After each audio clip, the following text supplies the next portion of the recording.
Assalamualaikum warahmatullahi wabarakatuh. Anak-anak, selamat pagi.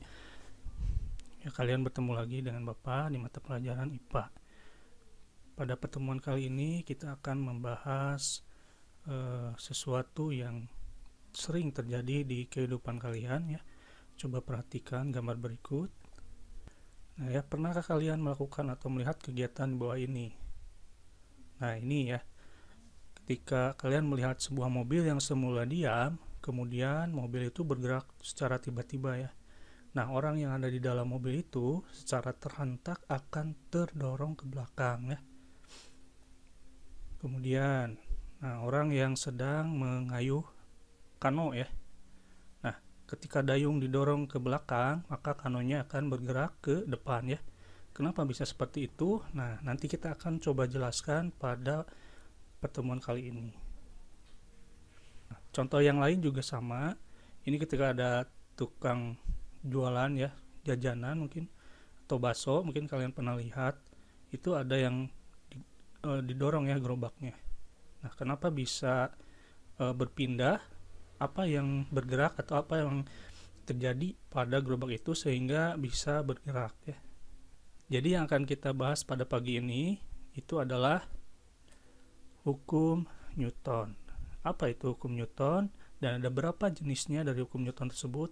Mari kita belajar ya. Tapi sebelum itu coba kita pahami dulu tujuan pembelajaran yang akan kita kuasai setelah pembelajaran ini berakhir ya.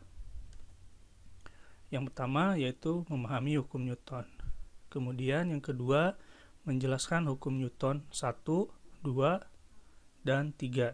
Ya maaf ya ini salah penulisan. Kemudian yang ketiga, menganalisis penerapan hukum Newton dalam kehidupan sehari-hari. Yang keempat, menganalisis hubungan antara gaya massa dengan percepatan benda bergerak.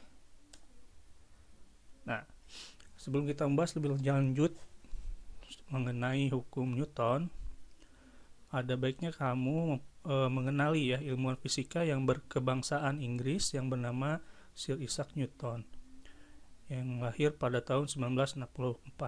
Ini mempelajari tentang gravitasi bumi ya. Idenya itu muncul saat ia sedang duduk di bawah pohon apel dan tertimpa apel yang sudah matang.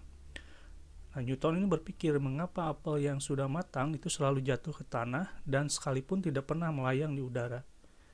Nah, mungkin kamu juga berpikiran seperti itu ya.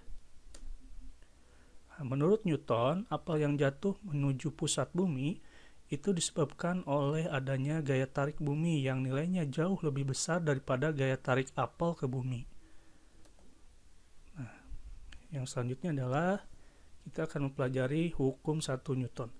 Karena ada 3 jenis ya hukum Newton ini. Yang pertama adalah berbunyi, jika resultan gaya yang bekerja pada benda sama dengan 0, maka benda akan tetap diam atau bergerak lurus beraturan.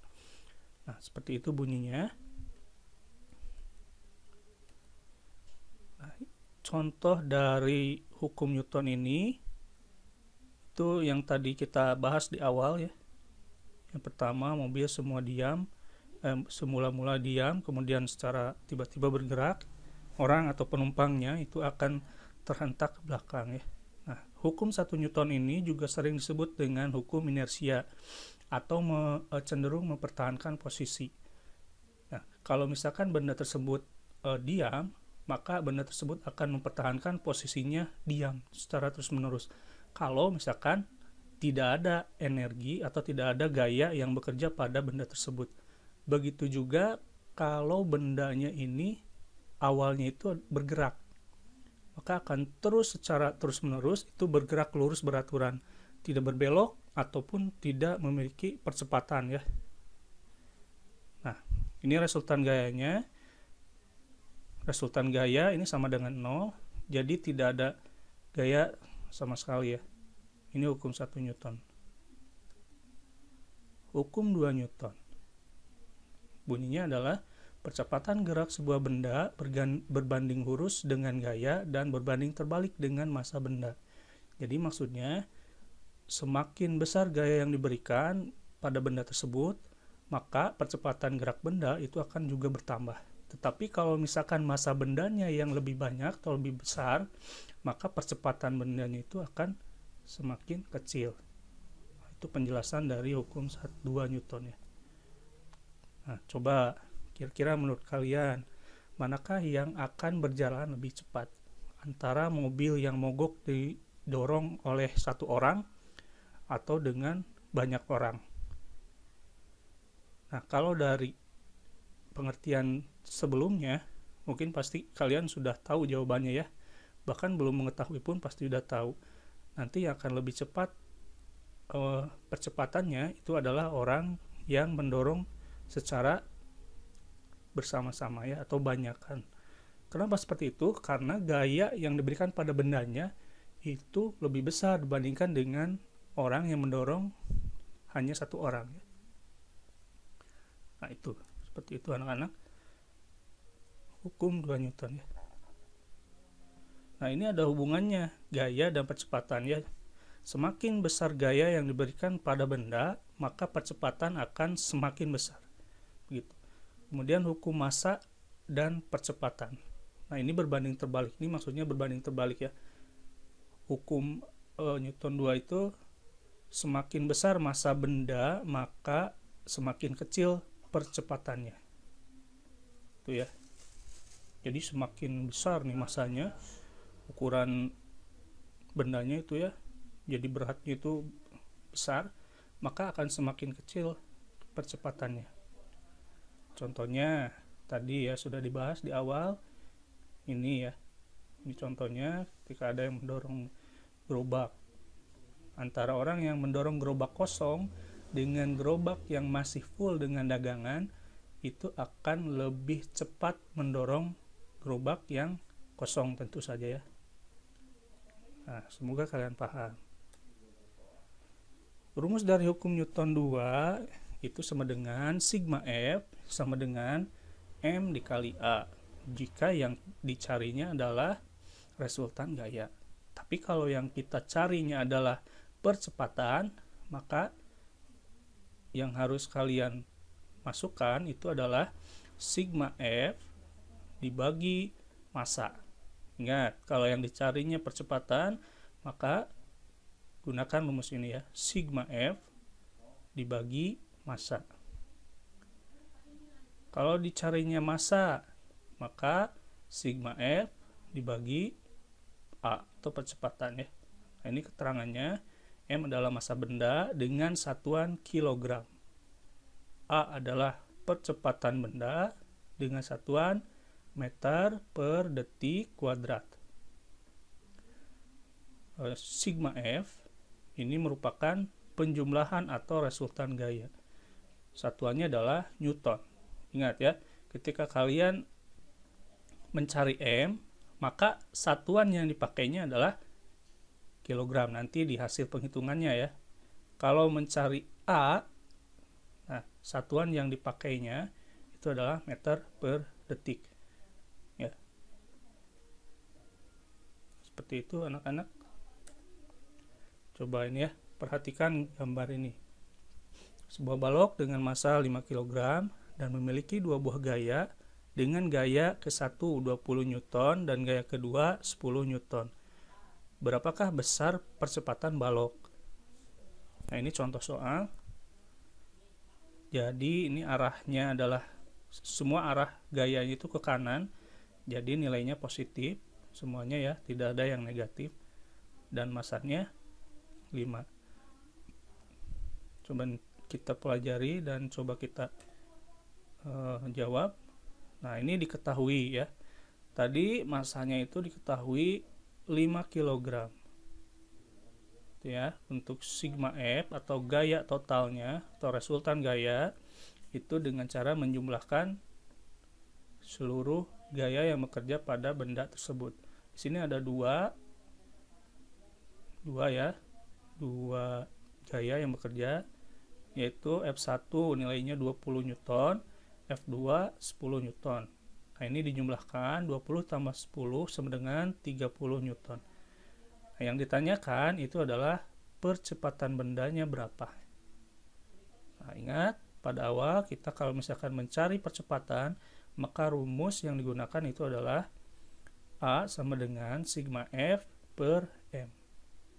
Maka nilai sigma F ini diganti dengan 30 Newton dibagi nilai dari massa, yaitu yang ini 5 kg, maaf. Jadi percepatannya itu adalah 6 meter per detik kuadrat ya. Jadi untuk penyelesaiannya ya harus dituliskan yang diketahuinya itu apa saja ya, kemudian cara penghitungannya. Jangan sampai tiba-tiba langsung jawaban saja gitu ya, sama dengan 6 meter per detik kuadrat, itu dari mana. Nah seperti itu. Nah ini latihan soal yang mungkin beberapa orang sudah mengerjakan ya. Nah bagi yang belum, silahkan dikerjakan ulang, nanti dikirim tugas di kolom pengembalian tugas ya. Dicatat dulu tugasnya, kemudian kalian jawab seperti contoh soal yang sebelumnya. 2 orang mendorong sebuah balok kayu yang memiliki massa 15 kg dengan gaya masing-masing 15 Newton dan 10 Newton. Jika arah gaya yang diberikan kepada orang tersebut ke arah kanan, berapakah percepatan balok ketika didorong? Itu silahkan diisi bagi yang belum ya. Kalau yang sudah, hiraukan saja. Baik, yang sekarang kita akan lanjut ke hukum 3 Newton. Jika suatu benda memberikan gaya pada benda kedua, maka benda kedua akan memberikan gaya yang sama besar terhadap benda pertama, namun berlawanan arah. Nah ini ya. Dengan bunyi seperti ini, hukum Newton ini sering disebut dengan hukum aksi dan reaksi. Nah, perhatikan gambar berikut ya. Mungkin kalian pernah melihat kegiatan atau hal-hal yang dilakukan pada gambar ini. Gambar pertama di sini ada orang yang sedang kano ya, sedang memakai kano. Nah, ketika mendayung, dayungnya itu kan didorong ke belakang, sehingga kanonya itu bergerak ke depan. Begitu juga dengan orang yang sedang berenang ya. Orang yang berenang, tangan itu akan mendorong air ke belakang, sehingga air bisa mendorong kalian melaju ke depan. Seperti itu konsepnya. Nah ini ya, hukum Newton 3 disebut dengan hukum aksi dan reaksi. Jumlah gayanya ini semakin sama besar, tapi berlawanan arah ya, antara benda pertama dan juga benda kedua. Rumusnya F aksi sama dengan negatif F reaksi. Karena ini berlawanan, jadi ada positif, ada negatif. Seperti itu. Contoh, seseorang yang sedang berenang. Contoh lain, orang yang mendayung ya. Nah itu contoh yang lainnya. Baik anak-anak, mungkin Bapak cukupkan sekian. Jangan lupa kalian mengisi tugas yang akan Bapak berikan nanti di Google Classroom. Silakan kalian kerjakan. Ya, kalau misalkan ada pertanyaan, silakan tuliskan di kolom komentar ataupun di Google Classroom yang sudah Bapak share ya. Terima kasih banyak. Assalamualaikum warahmatullahi wabarakatuh.